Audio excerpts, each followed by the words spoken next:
নমস্কার। আমাদের মেদিনীপুরে পুরো মেঘ ভাঙা বৃষ্টি শুরু হয়েছে গতকাল রাত থেকে। আজকে 17 তারিখ আমি ভিডিওটা বানাচ্ছি। গতকাল 16 তারিখ ছিল। 16 তারিখ বিকেল 4টা থেকে যা শুরু হয়েছে আজ পর্যন্ত এখনও পর্যন্ত চলছে কন্টিনিউয়াসলি। একটুও কিন্তু বৃষ্টি থামেনি। এদিকে আম একটা ঝরে গেছে। এতদিন তো তেমনভাবে ছাদে আসা হচ্ছিল না, বৃষ্টি এমনি হচ্ছিল, বাট 16 তারিখ থেকে এত প্রবল বৃষ্টি শুরু হয়েছে আমাদের এখানে। বন্যাও মোটামুটি হয়ে গেছে, চারিদিকে জলমগ্ন। আর ছাদে যেহেতু আসতে পারিনি, এত ভারী বৃষ্টি হচ্ছে। দেখতে এসেছি যে কোন গাছগুলোতে জল জমেছে, কি অবস্থা আমার ছাদ বাগানের।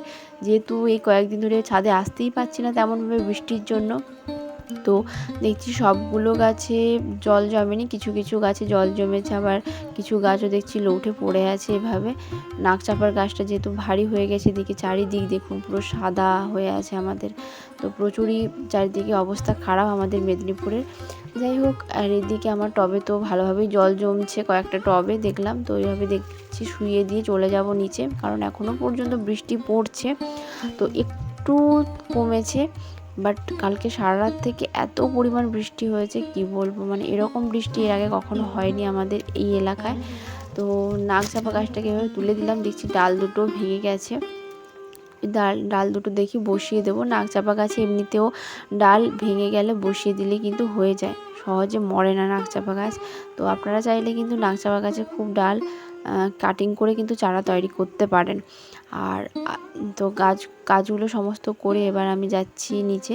তো যেতে যেতে দেখলাম যে আমার ড্রাগন গাছে আবার ফুল এসেছে। তো আমি ভেবেছিলাম কি ড্রাগন গাছে হয়তো আর ফুল আসবে না, এটাই হয়তো আমার শেষ ড্রাগন। একটা হয়ে আছে কাঁচা অবস্থায়, তো ওটাই হয়তো এই বছরের শেষ ড্রাগন হবে। কিন্তু এত প্রবল বৃষ্টিতে দেখছি আবারও গাছে নতুন করে কুঁড়ি এসেছে। তো আমার তো দেখে খুব খুশি লাগছে। তো যাই হোক, এর আপডেটগুলো আমি পরে দেব। তো শেষে সমস্ত কাজ করে এসে দেখছি এই ডালটা আমি ডিস্কেডিয়ের একটা ডাল কাটিং আমি বসেছিলাম, সেটাও দেখছি হয়ে গেছে।